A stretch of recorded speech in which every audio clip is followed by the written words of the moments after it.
All right, everybody. It is time to take a trip down memory lane, back to the 2000s and maybe the 2010s. We'll take a look at the proud tradition of celebrities with failed music careers. Actually, not all of them are failures. There were some celebrities with successful music careers, but I would say they're in the minority. We will go down the list of celebrities who tried and either failed or perhaps succeeded to have a music career. We'll be the judge. We'll be the judge. And first of all, I wanted to mention something new that I'm doing, which is a YouTube coaching program. If you're an individual creator or you're a company, really anybody that wants to grow on YouTube, this is for you. Basically, this is a way to download everything that I have learned about YouTube over the past 7 years from my brain into yours. There's a pretty common set of challenges that pretty much everybody runs into on YouTube. I've run into pretty much all of them. And with this coaching program, I can help you get past those a lot faster than I did figuring it out on my own. For example, in my opinion, the single most important thing for any channel is figuring out the right niche for your content. Like, what should you focus on and how do you talk about it?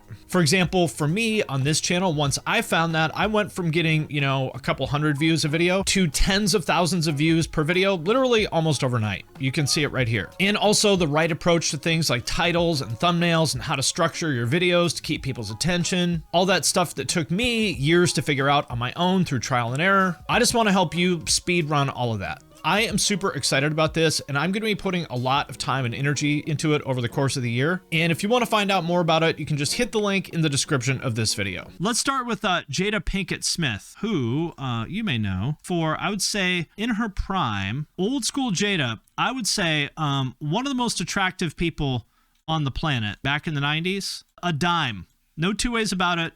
Old school Jada was a straight up dime. And here's one of the problems with being a dime. Sometimes you think that you can do anything, right? It's because if you're this good looking, like if you look like this, nobody has ever told you the truth in your life. If you're as good looking as her or Jennifer Lopez or something, nobody has ever said, hang on, Jada, your music sucks. They're like, oh no, you're doing great. Sounds awesome. And so somewhere along the line, she got the idea of starting a nu metal band called Wicked Wisdom.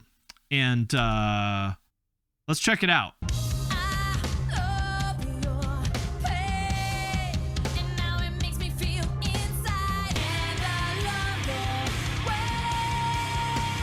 It sounds unmixed, it does.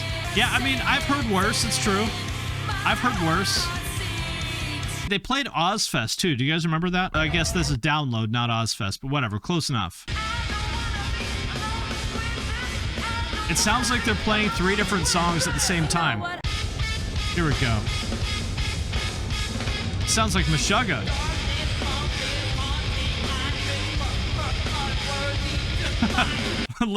Here's Will pretending this is good.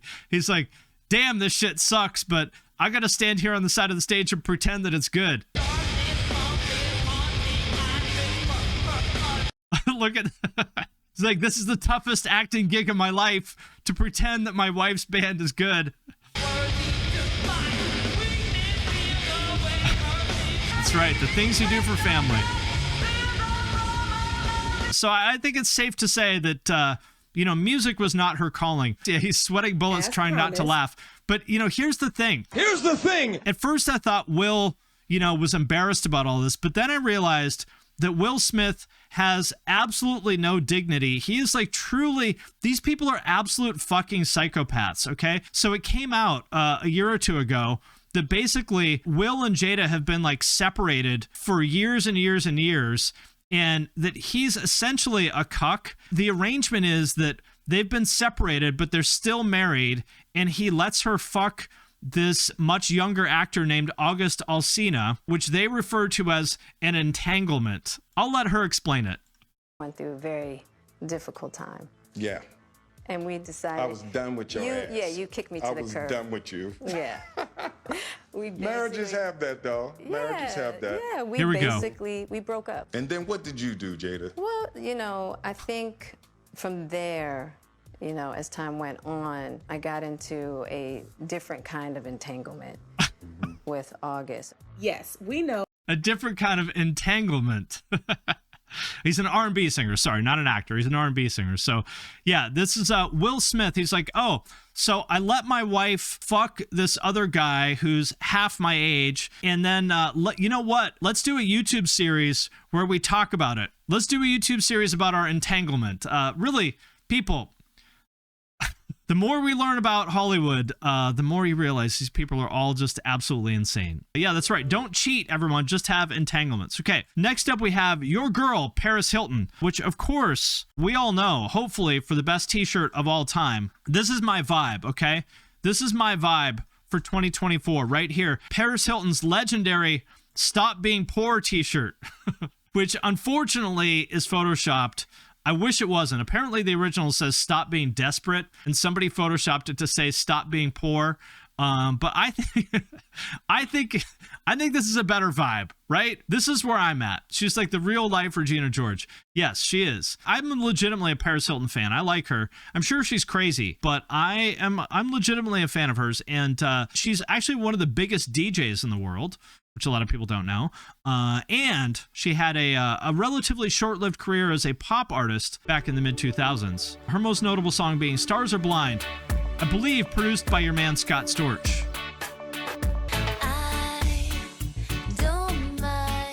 I think it's a pretty good song, actually. She just can't sing.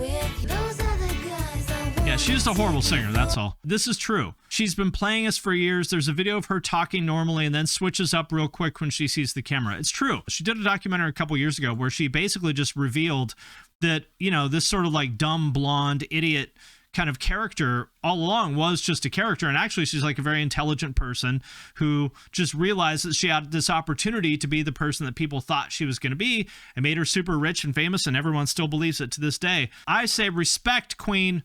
Respect for being willing to be the object of hatred for years and years and years to get the bag. Who wouldn't want to be super hateable? Well, listen, here's the thing.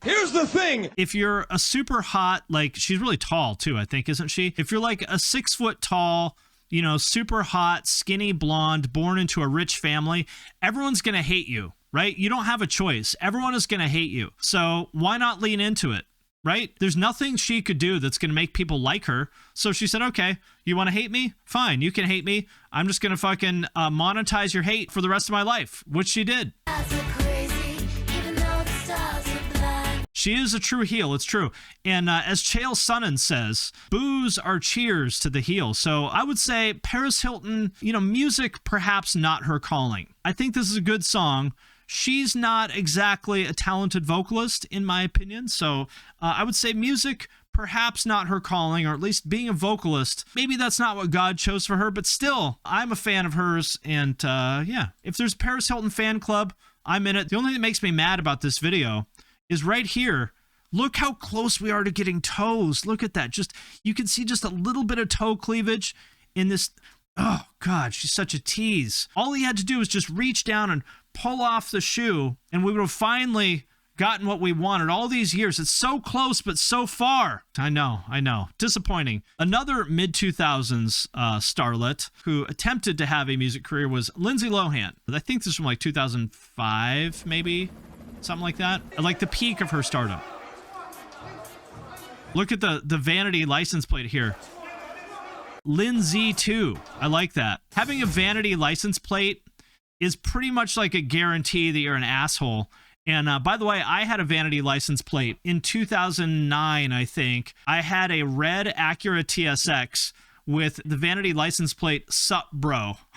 I really had that, which I thought was pretty funny. A lot of people probably just thought I was a giant asshole for it, but maybe I should bring it back. Maybe I should get the "Sup, bro" license plate again. Fully coked out Lindsay, yes. Is this prior to Fez? I don't remember. That's right. So for anybody who doesn't know, she dated Wilmer Valderrama from that 70s show. He also smashed Demi Lovato, Mila Kunis, and one other person. I forget who. I just found out there was one more on his kill list. And I'm like, damn, what in the fuck? Like, does he have like magic dick? Or like, I just want to sit down with this man and bow to him. That he, like, look at that list. Right? Demi Lovato, Lindsay Lohan, Mila Kunis, back to fucking... Mandy Moore, that's right. Back to fucking back. That's got to be some kind of a fucking record. Like, if there's a stronger list than that, I sure can't think of it. So, shout out, yeah, Pete Davidson. I don't know, man. Yeah, it's got to be either between Wilmer Valderrama and Pete Davidson for, like, for the GOAT. of just running through Hollywood, you know, because Pete Davidson had Kim Kardashian, Ariana Grande, Kate Beckinsale. Yeah, I feel like they're neck and neck for like the status of like pound for pound GOAT. Personally, I would give it to Fez, but you know, it could go either way.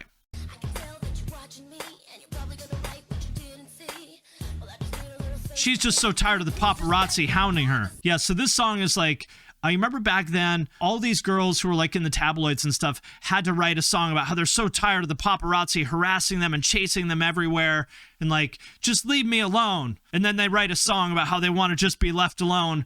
And then they go to all the trendy restaurants and nightclubs and stuff where they know the paparazzi are, and they're like, definitely don't take my picture, okay? Definitely don't photograph me leaving this club at 1 a.m. and very deliberately, you know, acting like an asshole and, you know, trying to smash the camera out of your hands. Don't take my picture. Don't put it on Perez Hilton. Whatever you do, don't keep me in the headlines again. No, don't do that.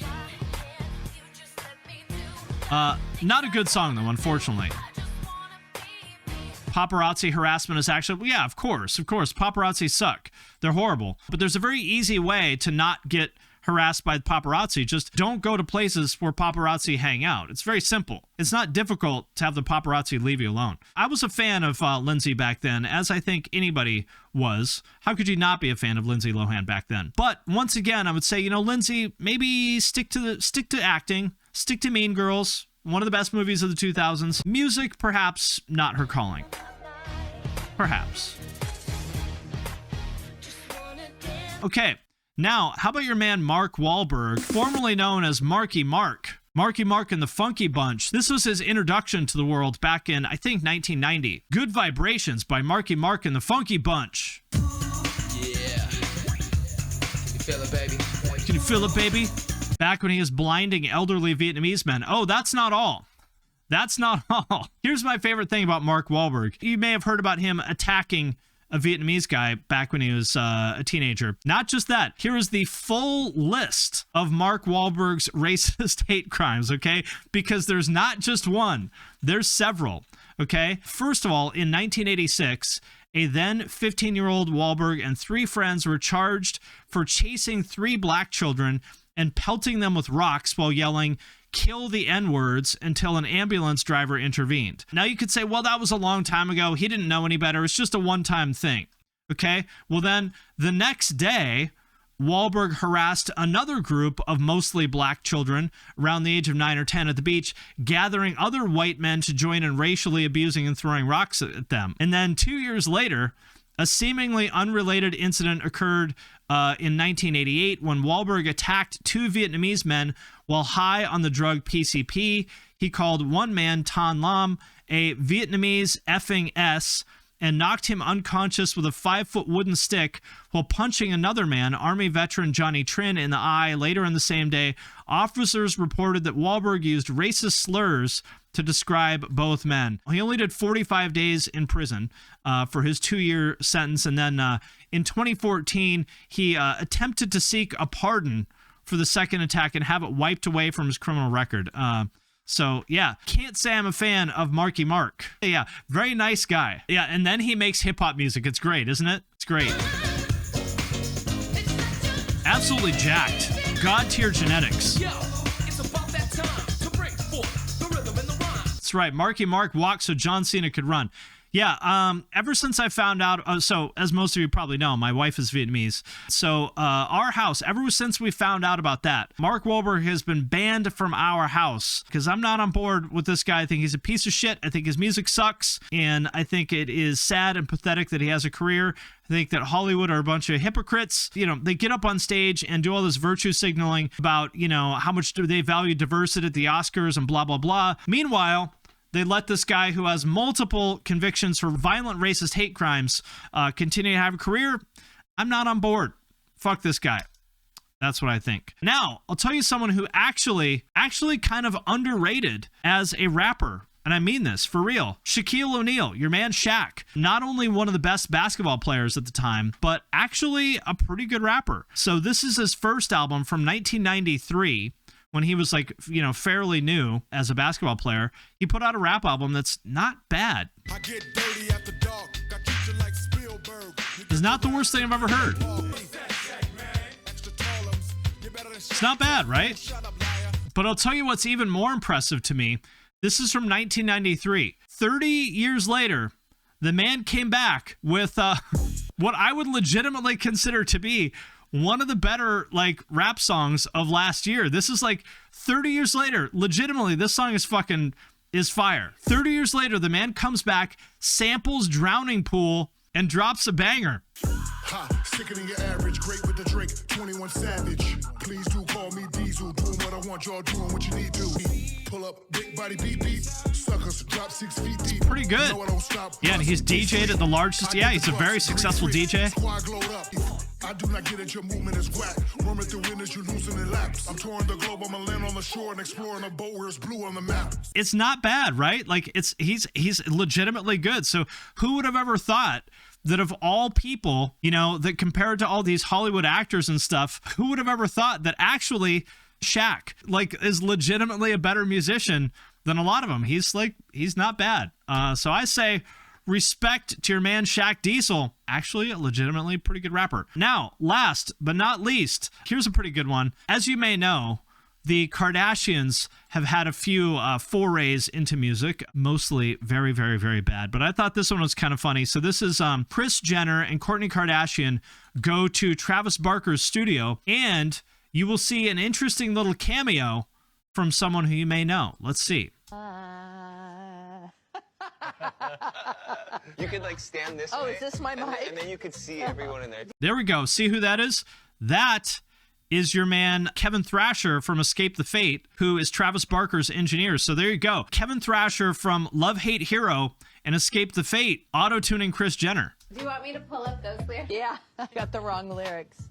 Jeez, there's 3 pages of lyrics? Don't you have like auto-tune So there he is. Don't you have auto-tune? or something to make We do have the auto-tune. Let's make me sound like Mariah. Shut up, Kourtney. I would sing better if Kourtney wasn't laughing at me. Okay? So who would have ever thought? What a timeline. Proof that we live in a simulation, that there is the Escape the Fate Kris Jenner collab. Who could have ever seen that coming? But people, it's proof this is all bullshit, okay? Donald Trump was elected president. Elon Musk testifies in front of Congress about fucking UFOs and having threesomes with Amber Heard. Amber Heard goes in court and she's arguing with Johnny Depp about shitting on the bed. And then Kevin from Escape the Fate is doing a collab with Kris Jenner. They're not even trying anymore, people. God is just like lazily mashing buttons on his keyboard of the simulation now. He's so sure that we're going to wise up, but he keeps doing crazier and crazier shit, and we keep buying it. We still haven't woken up, and he's just like, I'm going to see how far I can push it before anybody even notices. And they're going to be, one of these days, they're going to call me out, but I keep pushing the limits, and nobody seems to notice. So I'm just going to keep, I'm going to run this bitch until the wheels fall off. There it is. Yeah, turning the chaos sliders all the way up. Exactly. There it is. So there you go, people. There's my thoughts on celebrities with a failed attempt at a music career. Join us next time for another look at celebrities with failed or perhaps not failed music careers. Join us next time for that. You can see just a little bit of toe cleavage